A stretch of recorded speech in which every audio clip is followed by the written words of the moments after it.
How much do we really know about the pills we take? And can we trust them to do what they're supposed to?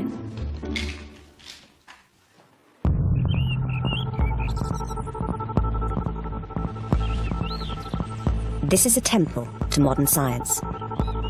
The pharmaceutical labs at GSK. But modern drug discovery relies more on an automated lottery than careful design.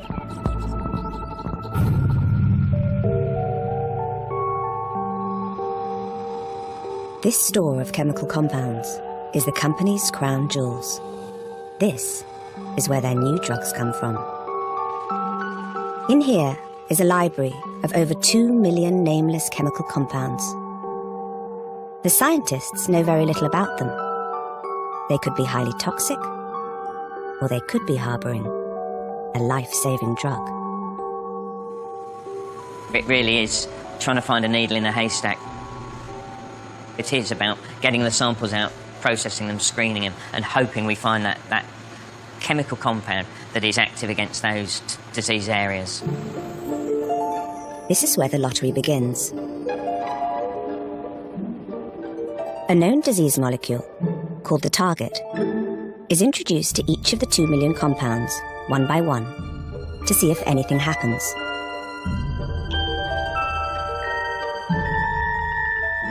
With the 2 million or so compounds, we might get a few compounds that are active against that target. We then have to take that 1 or 2 hits, and the chemists will make hundreds, maybe thousands of samples related to that original structure to try and improve the activity and, most importantly, try to negate any safety or undesirable effects. We have to screen those over and over again to make sure that we're going in the right direction. After hundreds of millions of tests, just a handful will make it through to trials on people. In all, it takes about $1 billion and 15 years' work to find the winning compound that can become a licensed drug. The journey to medicine's an epic journey. That whole process, from idea through to a drug approved, is one littered with failure. Despite the minute success rate, the potential rewards are enormous. We hope there would be chemicals in here that would be the future cures for all sorts of disease areas. It would be nice to think that here we do have the cures for cancer, AIDS, malaria, any of the World Health Organization top priorities.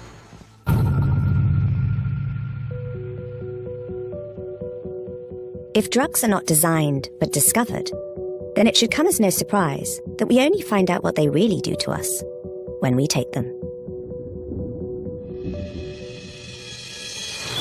Give me a hand. Liam!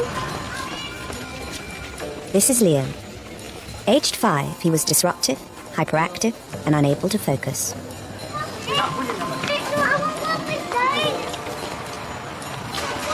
Liam, this car's coming. Straight here now. And this is Ed. I've just finished my law exams for this year. I've got a triathlon coming up in 2 days' time, and I've got a couple of jobs on the go at the minute, so things can be quite hectic. It does sometimes feel like there aren't quite enough hours in the day. Don't, Liam. For very different reasons, both Ed and Liam have found benefits from the same drug. Aged 5, Liam was diagnosed with attention deficit hyperactivity disorder, ADHD. Liam, come on, lad. Your hot chocolate's ready.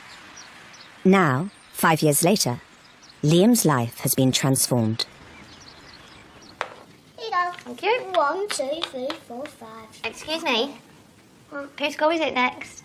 No, it was me. You. His newfound ability to concentrate is largely thanks to a drug called methylphenidate, best known to most of us by a brand name, Ritalin.